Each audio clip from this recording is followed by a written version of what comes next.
Fala, minha galera, voltamos novamente. Hoje a gente vai dar início aí à nossa aula do Estatuto do Servidor de Coatis. Beleza? A gente vai começar hoje nossa aula para você que vai fazer o concurso de Coatis. Então, o Estatuto do Servidor e Lei Orgânica está no seu conteúdo programático tanto para nível médico não, tanto para nível médio como para nível superior, tá? Então hoje a gente vai começar essa aula aí. Espero que vocês gostem. Lembrando que, galera, olha só, se vocês gostarem do conteúdo, deixa seu like, deixa seu comentário, se inscreve no canal para você receber as notificações toda vez que a gente postar aqui um vídeo novo, beleza? Então, hoje a gente vai começar o Estatuto, lembrando que eu vou deixar um material de apoio aqui na descrição. São 50 questões comentadas de questões de prova que podem ser que vão cair na sua prova. Não é essas questões que você vê por aí não, são questões muito fáceis, né?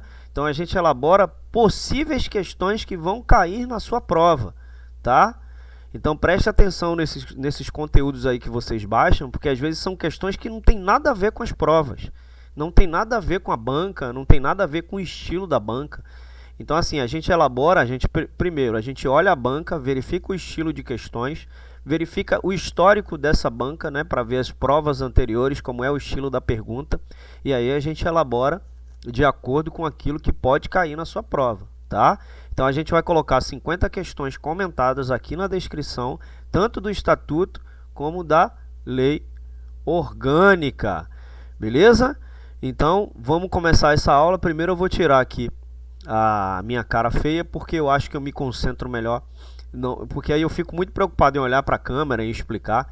Eu acho que fica melhor eu falando só e você só ouvindo minha voz, você se concentra até melhor, porque aí não fica tanta informação na tela, tá? Então eu vou tirar minha cara feia aqui e vamos começar essa aula de hoje, beleza? Então a gente vai começar falando aqui dos conceitos e definições. O artigo 1, vou até aumentar a tela aqui. Deixa eu aumentar a tela aqui para ficar legal. O artigo 1 ele vai dizer o que para a gente aqui? Olha só o que o artigo 1 vai dizer para a gente aqui. O artigo 1 ele vai dizer o seguinte, ó. Esta lei revisa o Estatuto dos Servidores. O Estatuto é o que? É um conjunto de leis, né? Então, essa lei revisa o Estatuto dos Servidores do município e regula as relações jurídicas dos poderes do município de Coatis com seu funcionalismo. Aqui a gente lê e explica o que está lendo, tá? Aqui não é só a leitura da lei não, beleza? Então, esse artigo 1 ele vai mencionar que a lei em questão ela tem como objetivo revisar o Estatuto, beleza? Ou seja, as regras e normas que vão reger os servidores públicos municipais. Então, além disso, a lei estabelece, ela busca, né, regular ali as relações jurídicas entre os poderes do município de Coatis e seus funcionários. Então, a revisão do Estatuto dos Servidores implica em atualizar e modificar as disposições existentes. Qual é o objetivo disso? O objetivo é adequar as necessidades e realidades atuais. Então, essas revisões, elas podem abranger diferentes aspectos como direitos e deveres dos servidores, processos de seleção e contratação, promoções, progressões de carreira, remuneração, benefícios, entre outros. Então, a regulamentação das relações jurídicas entre os poderes do município e os funcionários públicos é importante. Por quê? Porque ela vai estabelecer direitos, vai estabelecer deveres e responsabilidade de ambas as partes. Isso inclui questões relacionadas a licenças, férias, afastamentos, jornada de trabalho, aposentadoria, disciplina, entre outros aspectos relevantes. Portanto, o artigo 1 da lei ele tem como finalidade principal, ele vai revisar o Estatuto dos Servidores do município, atualizando suas disposições e também regulando as relações jurídicas entre os poderes do município e os seus funcionários. Então, vai garantir ali uma estrutura legal adequada e justa para ambas as partes envolvidas. Beleza? Então, aqui no artigo 2, Esse artigo 2 ele é muito interessante aqui da lei do estatuto. Por quê? Porque ele vai mostrar uma série de nomenclaturas que você provavelmente, se cair na sua prova, a banca ela vai confundir esses conceitos. Por exemplo, emprego público é o núcleo de encargos de trabalho permanentes. Ela vai colocar que isso daqui é classe. Entendeu? Então é muito bom ele ter colocado isso aqui de forma bem separada, assim, de forma bem explicativa, porque aí aqui agora a gente vai aprender o que é cada um. Isso aqui é bem legal, beleza? Emprego público, então vamos começar aqui com emprego público no inciso 1, né? Então, para os efeitos desta lei são adotados os seguintes conceitos. Emprego público é o quê? É o núcleo de encargos de trabalho permanentes a serem preenchidos por agentes contratados para desempenhá-los sob relação trabalhista. Então, isso significa o quê? Quando ele fala aqui de trabalhos permanentes, né? Então, isso significa que o emprego público ele vai se referir a uma posição ou cargo dentro da estrutura organizacional do órgão público, onde são atribuídas determinadas funções e responsabilidades. Então, essas posições ou cargos são considerados permanentes de acordo, né, com esse inciso. Ou seja, não são de natureza temporária ou transitória. Então, se você tem um emprego público, provavelmente você já passou pelo estágio probatório, né?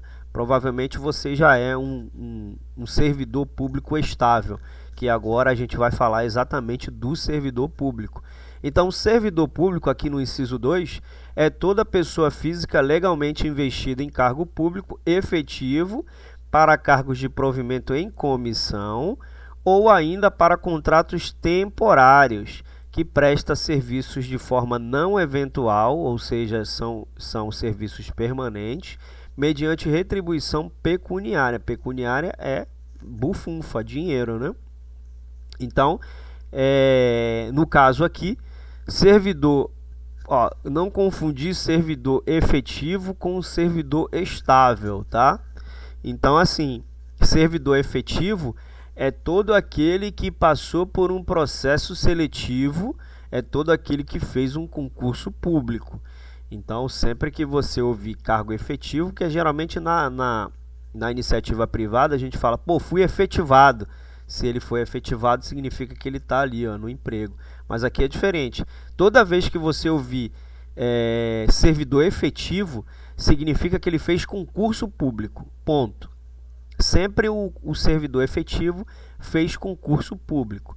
Então, ele passou por um processo seletivo, ele foi nomeado para ocupar um cargo de forma permanente. Claro que ele tem que passar lá, ele tem que estar sujeito lá aos direitos e deveres previstos na legislação aplicável. Ele tem que ter passado pelo estágio probatório, ele tem alguns processos. Primeiro, por quê? Porque para você ser... você foi lá, fez um concurso público, depois você vai ser nomeado. Depois de ser nomeado, você vai tomar posse. Depois de tomar posse, você vai entrar em exercício. Depois de entrar em exercício, você tem o estágio probatório. Aí sim, depois do estágio probatório, você se torna um empregado público, né? Você se torna um servidor público estável, que não tem nada a ver com efetividade, tá? Então, o que significa então para cargos de provimento em comissão? Comissão significa o quê? Que eles são nomeados para ocupar cargos de confiança, né? Não necessita de concurso público, geralmente de natureza gerencial ou assessoramento ou chefia, né? Sempre são cargos de liderança e não estão sujeitos a concurso público. Então, esses cargos são preenchidos por critérios de livre escolha do gestor público, que geralmente é feito pelo chefe do Poder Executivo e também, né, alguém que ele delegar, tá? E tem a finalidade de auxiliar na tomada de decisões administrativas. Beleza? Então, isso é cargo de comissão. E ainda por contratos temporários.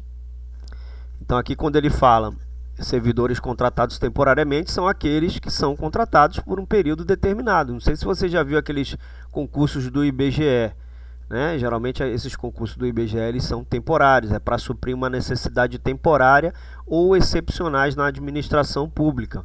Então esses contratos eles são regulados por legislação específica e devem atender aos requisitos legais para a sua realização. Então, em todas as situações, é essencial que o servidor público ele exerça ali suas funções de forma não eventual, ou seja, de maneira regular e contínua, em contraposição a trabalhos esporádicos ou eventuais. Além disso, o servidor público ele vai receber ali uma retribuição pecuniária, ou seja, uma remuneração em dinheiro pelo trabalho realizado. Então, dessa forma, o conceito de servidor público, para a gente resumir, é definido pelo, ele vai abranger pessoas físicas que ocupam cargos efetivos, de provimento em comissão ou contratos temporários também. Você que, mesmo você sendo um funcionário temporário, existem situações que os contratos temporários têm concurso público. Tem outras que é um processo seletivo, é como se fosse uma entrevista, não precisa de concurso público, tá? Então, beleza, a gente vai falar do 3 aqui. Classe é o agrupamento de cargos da mesma natureza funcional, mesmo nível de vencimento, mesma denominação e substancialmente idêntico quanto ao grau de dificuldade e responsabilidade para o seu exercício. Beleza? Então, essa definição de classe ela é aplicada para organizar e agrupar cargos dentro da estrutura do funcionalismo público, levando em consideração diversos critérios que a gente vai falar aqui agora. Natureza funcional, quando ele fala aqui, ó, natureza funcional, o que significa natureza funcional? Refere-se à similaridade das atribuições e das principais responsabilidades dos cargos agrupados. Então, os cargos pertencentes à mesma classe devem ter uma natureza funcional semelhante, ou seja, desempenho tarefas relacionadas a um determinado cargo de atuação ou área de trabalho. Beleza? Quando ele fala aqui, mesmo nível de vencimento, ou seja, refere-se à faixa salarial, ou remuneratória dos cargos. Então, os cargos agrupados na mesma classe devem possuir o mesmo nível de vencimento, ou seja, recebem uma remuneração equivalente ou similar.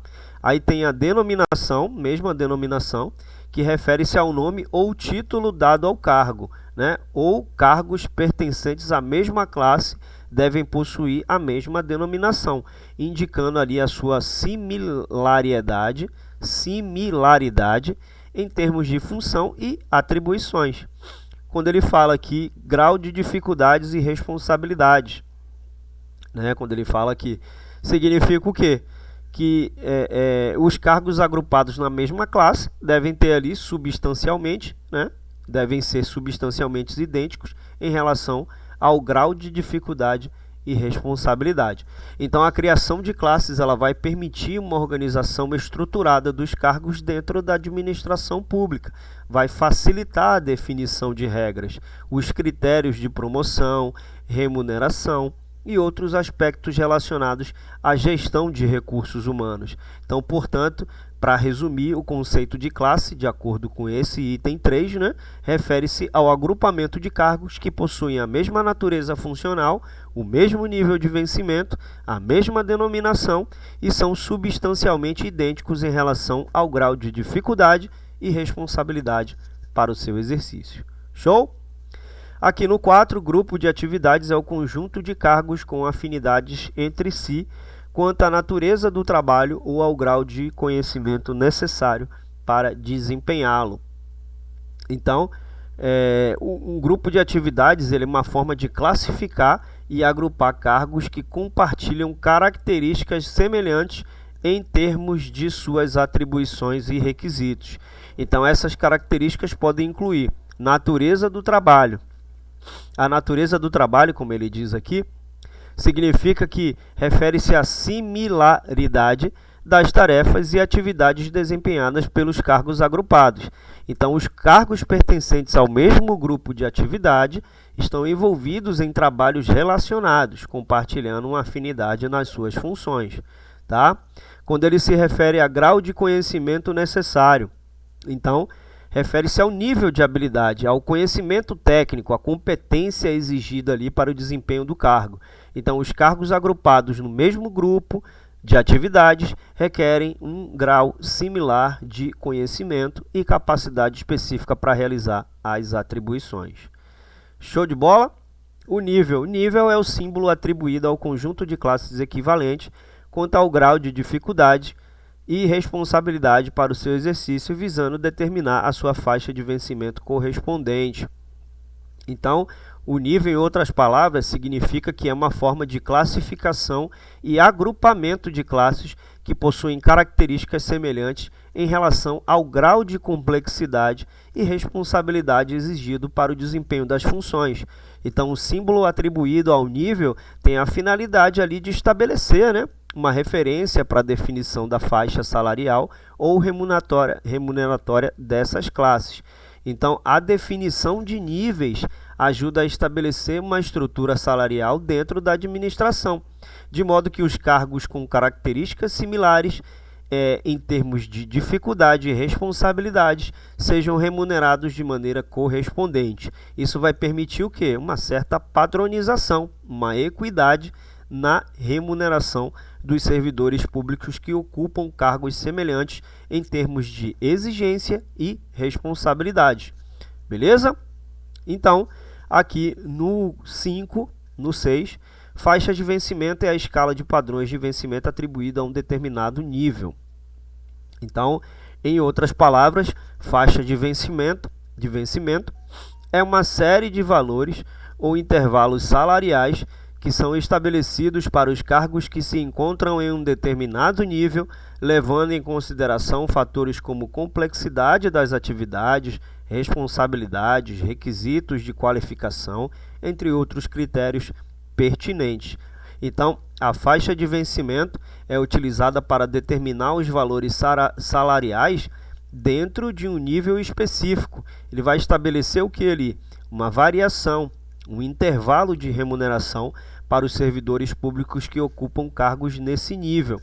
Então, dessa forma, diferentes classes de cargos dentro do mesmo nível podem ter vencimentos diferenciados, né? Porém, dentro da faixa de vencimento estabelecida. Então, a escala de padrões de vencimentos dentro de uma faixa pode ser composta por diferentes níveis salariais, que podem corresponder a diferentes estágios de progressão na carreira. Né? Tem o tempo de serviço, tem o mérito, entre outros critérios definidos pela legislação ou regulamentação aplicável. Beleza? Então, vamos seguir aqui. Vamos respirar um pouquinho, né? Respira, calma, tudo vai dar certo. Vamos aqui para o 7. Padrão de vencimentos é a letra que identifica o vencimento recebido pelo servidor dentro da faixa de vencimentos do nível que ocupa. Então, vamos explicar o que significa isso daqui. Em outras palavras, vamos supor assim, o padrão de vencimento é uma forma de identificar e diferenciar os diferentes níveis salariais dentro de uma faixa de vencimento específica. Então, essa identificação ela é feita por meio de letras atribuídas aos vencimentos, permitindo uma classificação ou graduação dos salários dentro do mesmo nível. Então, cada letra do padrão de vencimento representa um valor salarial específico dentro da faixa de vencimento correspondente ao nível. Então, geralmente, à medida que os servidores progridem em suas carreiras, podem ocorrer avanços de um padrão para o outro, representando, né, aumentos salariais proporcionais. Então, o padrão de vencimento pode ser determinado por meio de leis, regulamentos, acordos coletivos ou outros instrumentos que estabeleçam ali os critérios de progressão salarial e remuneração dos servidores públicos. Assim, o conceito de padrão de vencimento refere-se à letra que identifica o vencimento recebido pelo servidor dentro da faixa de vencimento do nível que ocupa. Então, essa identificação permite diferenciar os diferentes níveis salariais e vai estabelecer ali a progressão remuneratória dos servidores dentro da mesma faixa, beleza? Item intertício é o lapso de tempo estabelecido como o mínimo necessário para o servidor que seja habilitado à progressão. Você vai ouvir muito esse conceito aqui de intertício. Então, o que significa, né? O intertício é um período de tempo determinado. Ele deve ser cumprido pelo servidor antes que ele possa avançar para o próximo estágio de progressão em sua carreira, como uma progressão, por exemplo, como uma promoção, aumento salarial ou outra forma de avanço na carreira. Então, qual é o objetivo do intertício? É estabelecer uma espécie de tempo mínimo de permanência ou de experiência em determinado estágio ou nível antes de que o servidor possa progredir. Por exemplo, às vezes o servidor, para subir de cargo, ele precisa ter um intertício mínimo de 2 anos naquele cargo, um exemplo, né?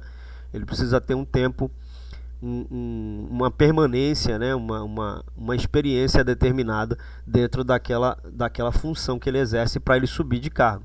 Então esse período ele pode ser definido para permitir que o servidor adquira as habilidades, né? Os conhecimentos e experiências necessários para desempenhar efetivamente as responsabilidades do próximo estágio. Beleza? Então aqui o intertício pode variar dependendo das regras e regulamentos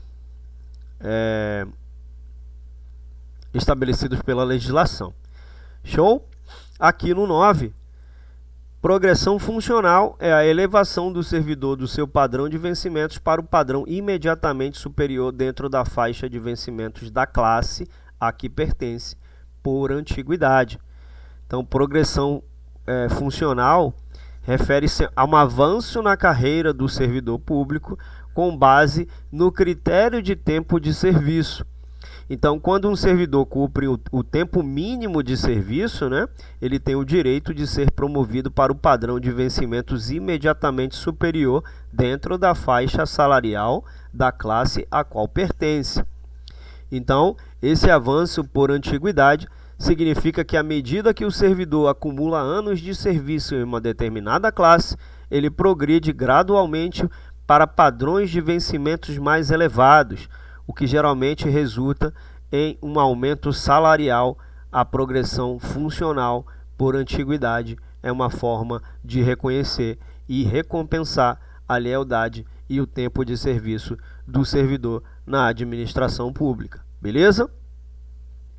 Então, é isso. Cargo público. Cargo público é o conjunto de atribuições e responsabilidades previstas na estrutura organizacional que devem ser cometidas a um servidor. São criados por lei com determinação própria e vencimento pago pelos cofres públicos para provimento em caráter efetivo, em comissão ou contrato temporário quando cabível. Então, o cargo público é um conjunto de atribuições. Então, esse cargo, o que significa esses conjuntos de atribuições, né?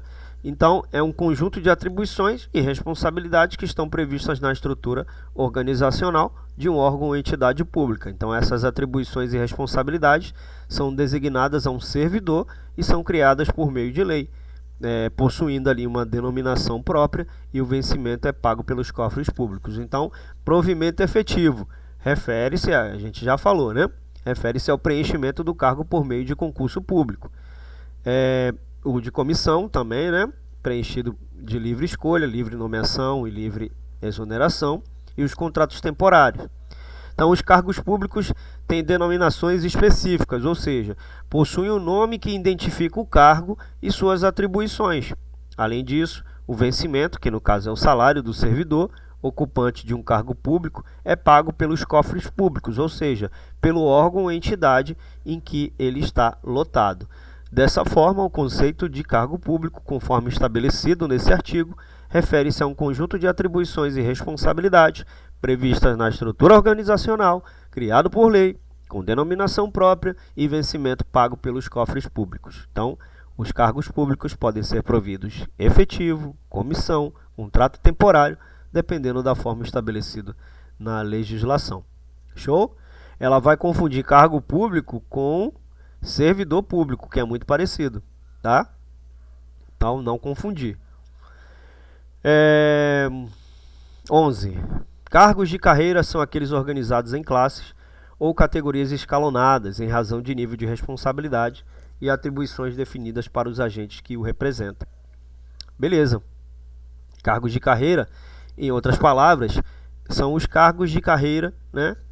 São estruturas em uma progressão hierárquica, onde são estabelecidas diferentes classes ou categorias que representam níveis de responsabilidades e retribuições e atribuições crescentes.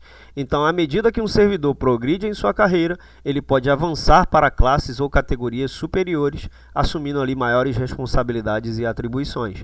Então, essa estruturação em classes ou categorias dentro do cargo de carreira é estabelecida levando em consideração fatores como a complexidade das tarefas, o grau de autonomia, a capacidade de tomada de decisões e outros critérios relevantes para o desempenho das funções. Então, os cargos de carreira geralmente estão associados a um sistema de progressão, no qual os servidores têm a oportunidade de avançar de classe ou categoria para outra por meio de critérios como tempo de serviço, mérito, qualificação e desempenho. Então, essa progressão pode estar vinculada a requisitos específicos estabelecidos pela legislação ou regulamentação aplicável. Beleza? Então, a organização dos cargos de carreira em classes ou categorias escalonadas proporciona ali uma estrutura clara de progressão profissional. Vai reconhecer, né, vai recompensar o crescimento e o desenvolvimento dos servidores ao longo de sua carreira.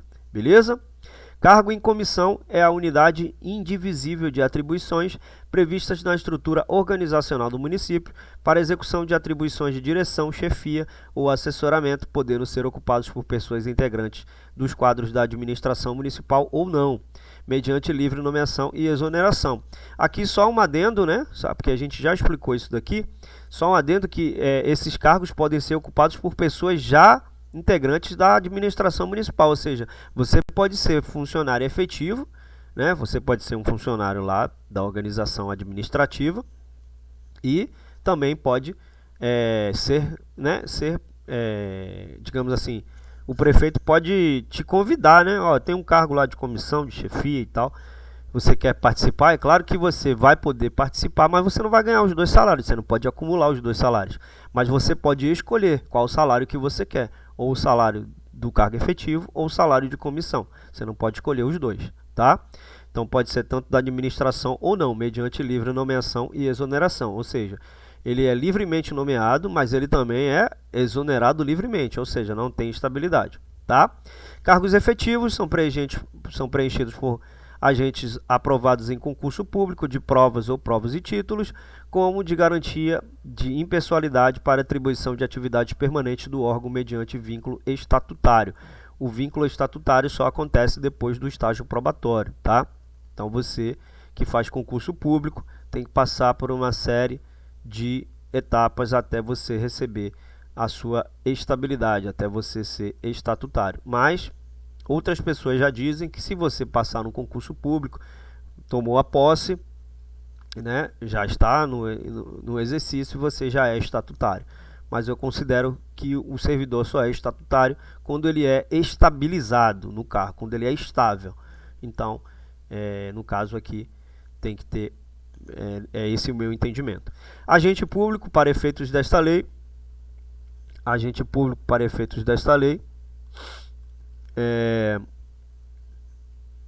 para efeitos desta lei é qualquer pessoa que exerce em nome do município, ainda que sem remuneração ou transitoriamente, por eleição, nomeação, designação, contratação ou qualquer forma de investidura ou vínculo, mandato, cargo, emprego ou função nas entidades mencionadas no artigo 1º. Então aqui quer dizer o quê, né?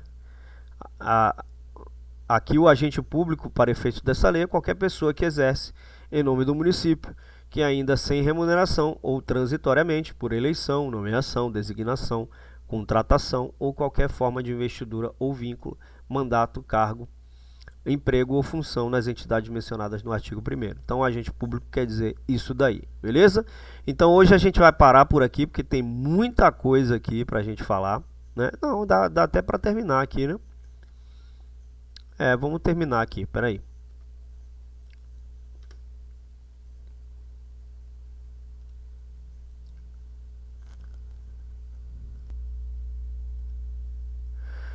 Então, voltamos aqui, vamos continuar falando aqui.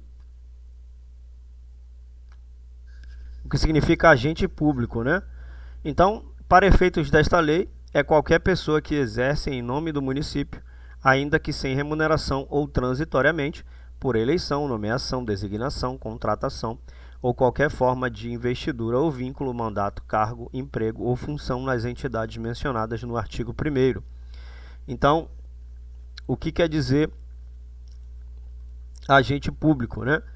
Então, essa definição ela vai abranger ali uma ampla gama ali de situações em que uma pessoa pode atuar em nome do município, independente ali de serem remuneradas ou não. Então, alguns exemplos que ele citou aqui eleitos, né? Por eleição. Então, pessoas que foram escolhidas por meio de processo eleitoral para ocupar cargos políticos, como prefeitos, vereadores e outros cargos eletivos. Então, esses são agentes públicos, tá? Nomeados, pessoas que foram designadas ali, né? Nomeadas para ocupar um cargo ou função específica na administração pública municipal, geralmente por meio de processo seletivo ou indicações. Contratados, pessoas que foram contratadas pelo município de forma temporária ou permanente para desempenhar funções ou prestar serviços em diferentes áreas ou setores da administração pública. Designados, pessoas que foram designadas para assumir temporariamente uma função ou cargo específico, seja por necessidades emergenciais, substituições ou outras circunstâncias temporárias. Então, essas são apenas algumas das situações em que uma pessoa pode ser considerada um agente público de acordo com a definição estabelecida nesse inciso. É importante ressaltar, mesmo que o agente público não receba remuneração ou tenha um vínculo formal, ele continua sendo abrangido pelas disposições legais e regulamentares aplicáveis aos agentes públicos em sua atuação em nome do município. Beleza? Aqui, então, no 15, os servidores públicos podem ser temporários, na forma do artigo 37, inciso 9, da Constituição Federal, estatutários, comissionados ou empregados. Então, podem ser temporários, estatutários, comissionados ou empregados. Então, os temporários são aqueles que a gente já mencionou, né? Os estatutários são aqueles, geralmente, né, que fazem concurso público, né, são nomeados, são aprovados, passam pelo estágio probatório e aí se tornam estatutários. Comissionados é aquele que a gente já mencionou também, né, que é para exercem ali para cargos de confiança, né, geralmente de natureza gerencial, assessoramento, chefia, enfim. Beleza? Ou empregados. Os empregados referem-se a servidores públicos, essa parte é interessante, tá? Eles referem-se a servidores públicos que são contratados pelo município por meio de emprego público, né? Ou seja, eles não são estatutários. Eles fazem concurso público, mas estão regidos pela consolidação das leis de trabalho CLT, né? Ou legislação específica aplicada aos empregados públicos. Mas qual é o diferencial? Uma pessoa que faz concurso público e trabalha no regime CLT, ele também tem direito à ampla defesa, ele também tem direito ao processo administrativo em caso de demissão. Ele tem direito a se defender, tá? E existem alguns editais que te dá essa oportunidade. Então, mesmo que você não tenha estabilidade, né? Você tem ali uma relação trabalhista,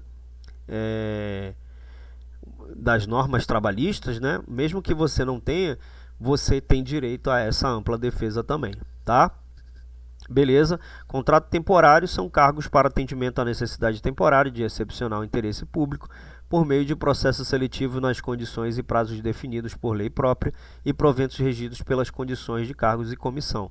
Então aqui a gente já explicou, né? São cargos para atendimento à necessidade temporária de excepcional interesse público por meio de processo seletivo, né? Às vezes nem precisa ter concurso público, nas condições e prazos definidos por lei própria e provimentos regidos pelas condições de cargo em comissão. Show? Função pública é um conjunto de atividades atribuídas a um cargo ou emprego público, seja comissão, temporário ou de carreira.